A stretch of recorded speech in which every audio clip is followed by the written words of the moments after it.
students, welcome back on Mohari Devi Tapadia Girls College YouTube channel.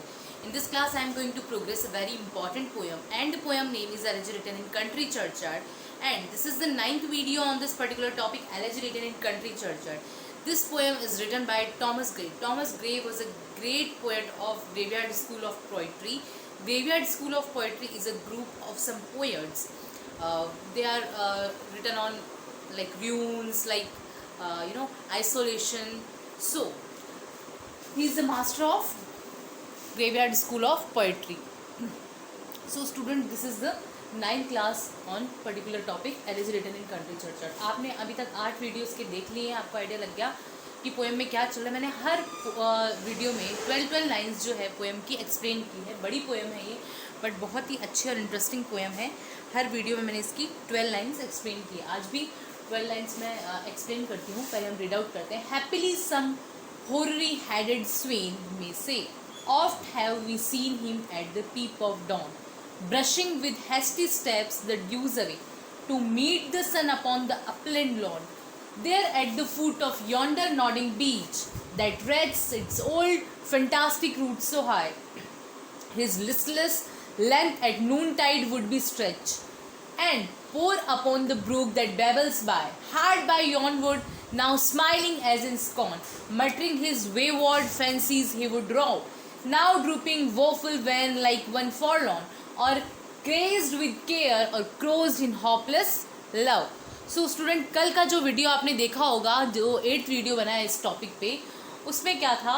उसमें यही था कि जो पोएट है वो खुद को ऐसे मान रहा है कि अगर मेरी डेथ हो जाए तो मेरी डेथ के बाद मुझे लोग याद करें. देखो, ये सबकी इच्छा रहती है कि चाहे मरने के बाद, अगर कोई मरने से पहले कोई अगर हमें वैल्यू नहीं दे रहा तो मरने के बाद एटलीस्ट हमें वैल्यू दे. हमारी ग्रेव पे कुछ ऐसे टॉम्स बनाए जाएं या कुछ इंस्क्रिप्शंस लिखे जाएं जो हमारी याद में बनाए जाएं और हमें लोग याद करें. ये सबकी इच्छा रहती है, एक नॉर्मल ह्यूमन बीइंग की. तो ये पोएट की भी इच्छा है. अब वो पोएट क्या कर रहा है कि कल की जो लाइन्स हमने रीड की थी उसमें क्या था कि कोई मेरी ग्रेव के आगे से गुजरे तो वो बोले कि यहाँ वो लेटा हुआ है जो पोएम्स लिखा करता था. ठीक है, आज ये क्या बोल रहे हैं? हैप्पीली सम हॉरी हेडेड स्वेन में से. हैप्पीली मीन्स परहैप्स, शायद. सम हॉरी हेडेड मीन्स ग्रे हेयर वाला कोई आदमी. हॉरी हेडेड मीन्स कोई बूढ़ा आदमी. स्वेन मतलब वैसे तो सर्वेंट होता है.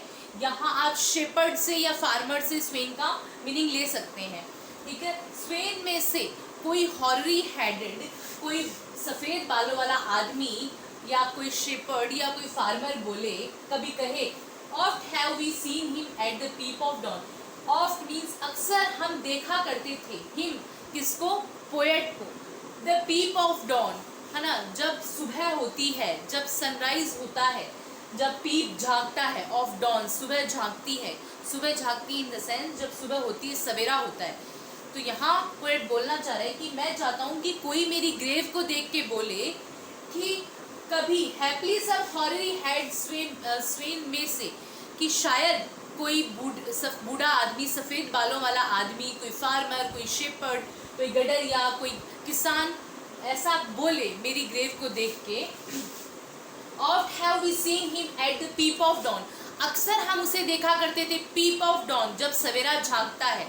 कहने का मतलब जब सनराइज का टाइम होता है. Brushing with hasty step the dews away. वो ब्रश करता हुआ जाता था. हैस्टी स्टेप, जल्दी जल्दी. हैस्टी मतलब जल्दी, स्टेप मतलब पैरों के उसके स्टेप. जल्दी जल्दी अपने पैरों के स्टेप से ब्रश करता हुआ जाता था. किससे? The dews away.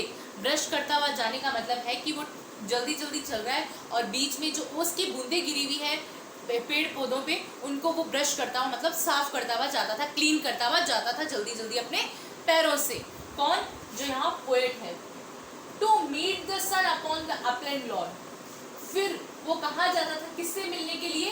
To meet, मिलने के लिए. द सन, सूर्य से मिलने के लिए, सन से मिलने के लिए. Upon the upland lawn. Upland lawn का मतलब ऊपर की पहाड़ी, जहाँ से सन एकदम क्लियर दिखाई देता है, पूरा अपने ऑर्बिट में दिखाई देता है, वहाँ जो है पोएट जाता था. तो इन 4 लाइन्स में पोएट यही बोल रहा है कि मैं चाहता हूँ कि मेरी ग्रेव को देख के भी कोई, शायद कोई बूढ़ा गडरिया या कोई बूढ़ी या कोई फार्मर बोले कि हम उसको देखते थे, हमने उसको बहुत बार देखा है सुबह के time, dawn in the sense जो हमारा सवेरा होता है, पीप झांकता हुआ सवेरा, कहने का मतलब सनराइजिंग के टाइम हम उसे देखते थे। वो ब्रश करता हुआ जल्दी जल्दी अपने पैरों से ब्रश करता हुआ जाता था, ड्यूज को हटाता हुआ, ओस की बूंदों को हटाता हुआ, किससे मिलने के लिए, to meet the sun upon the upland lawn. Upland lawn पे जाता था सूर्य से मिलने के लिए, जहाँ से जो सन है अपने फुल ऑर्बिट में दिखाई देता है, वहाँ वो जाता था। There at the foot of yonder nodding beech, और उसको कहाँ देखता था ये स्वेन, ये हॉलरी हेडेड वाला आदमी, और क्या बोले, और कहाँ कहाँ दिखता था वो, there at the foot of yonder nodding beech, और कुछ दूरी पे, there at the foot of yonder means कुछ दूरी पे, एट सम डिस्टेंस कुछ दूरी पे, नॉडिंग बीच हिलता हुआ बीच, बीच यहाँ एक ट्री का नाम है, एक पेड़ ऐसा जो हिलता है, नॉड करता है, जैसे कि हम अपनी नेक को नॉड करते हैं, ये होता है नॉड। तो एक हिलता हुआ पेड़, बीच जो है हिलते हुए पेड़ के पास, at there at the foot of yonder means at some distance कुछ दूरी पर एक हिलते हुए पेड़ के नीचे, that wreathes its old fantastic root so high, ऐसा पेड़ जिसकी टहनियाँ, रेट्स मतलब ट्विस्ट, उसकी टहनियाँ, its old fantastic root so high, बहुत बहुत अजीब सी रूट्स होती थी उसकी, जो है जड़ होती थी, सो हाई बहुत ऊंची होती थी उसकी टहनियाँ, उसकी रूट जो है वो बहुत अजीब सी होती थी, ऐसा पेड़ जिसका नाम है beech. His listless length at noon would be stretch, तो उसको उस बीच में नून टाइड दोपहर के टाइम में वुड बी स्ट्रेच करते हुए, अंगड़ाई लेते हुए या ऊँगते हुए देखा गया है। किसको? पोएट को। कौन बोल रहा है ये जो स्वेन है वो बोल रहा है कि हमने पहले तो उसे कहाँ देखा था, पीप ऑफ डॉन में देखा, जब वो जल्दी जल्दी अपने पैरों से जो है अपलैंड लॉन पे जाता हुआ हमने उसे देखा है। उसके अलावा हमने उसको नोडिंग बीच ट्री के नीचे लेटा हुआ स्ट्रेच करते हुए, अंगड़ाई लेते हुए देखा है। And pore upon the brook that babbles by, और हमने उसे, ब्रूक मतलब छोटी नदी, pore upon the brook that babbles by, छोटी नदी की जब वेव चलती है तब उस वेव को देखते हुए हमने उसे देखा है। कौन बोल रहा है ये? कोई फार्मर या फिर कोई बूढ़ा हॉररी हेडेड वाला आदमी हमारे पोएट के लिए बोले, उसकी ग्रेव को देख के, कि यहाँ वो बंदा लेटा हुआ है जो क्या है, लिखता था, और जिसको हमने जल्दी जल्दी पैरों से जाते हुए अपलैंड लॉन पे जाते हुए देखा है, जहाँ वो सुबह के टाइम में सूर्य से मिलने जाता था, सन से मिलने जाता था, सनराइजिंग के टाइम में। उसके अलावा हमने उसको बीच ट्री, जो कि एक नॉड करता हुआ बीच ट्री, हिलता डुलता हुआ बीच ट्री के नीचे हमने उसे देखा है, जिसकी शाखाएं बहुत ऊपर तक होती है, जिसकी रूट्स बहुत फैंटास्टिक अजीब सी होती है, और वो क्या करता है, his listless length at noontide, दोपहर के समय वुड बी स्ट्रेच, वो वहाँ पे शायद सोता था या अंगड़ाई लेता था, रेस्ट करता था, हमने उसको वहाँ देखा है। And pore upon the brook that babbles by, और हमने उसको छोटी नदी ब्रूक के पास में देखा है।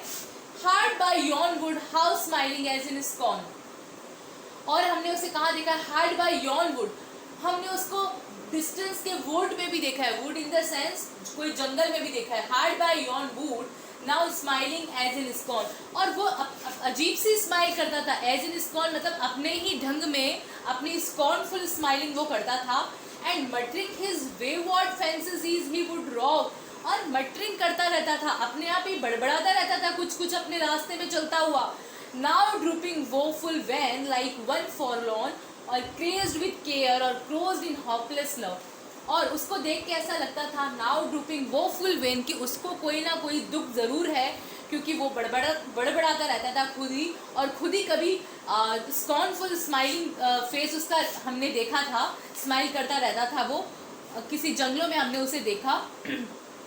Now drooping woeful wan like one forlorn or crazed with care or closed in hopeless love, ऐसा लगता था क्रेज्ड विद केयर, वो खुद की जो है केयर नहीं कर पाया, वो एक पागल सा दिखता, कई बार वो हमें पागल सा दिखता था, ऐसा लगता था कि होपलेस लव, उसने अपने किसी प्यार को खो दिया, या वो अपनी किसी प्यार की तलाश में है, या उसने किसी से धोखा खाया है। तो उसको कई बार हमने ऐसे ही खुद ही में बड़बड़ाते हुए या स्माइल करते हुए देखा था। तो ऐसा हमारा जो है पोएट था।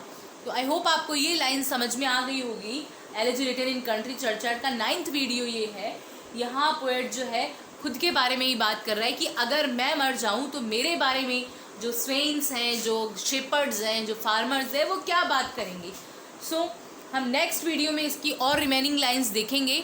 तब तक आप अभी से 1st to 9th video step by step देखें, तभी आपको ये पोएम अच्छे से क्लियर होगी। Thank you so much.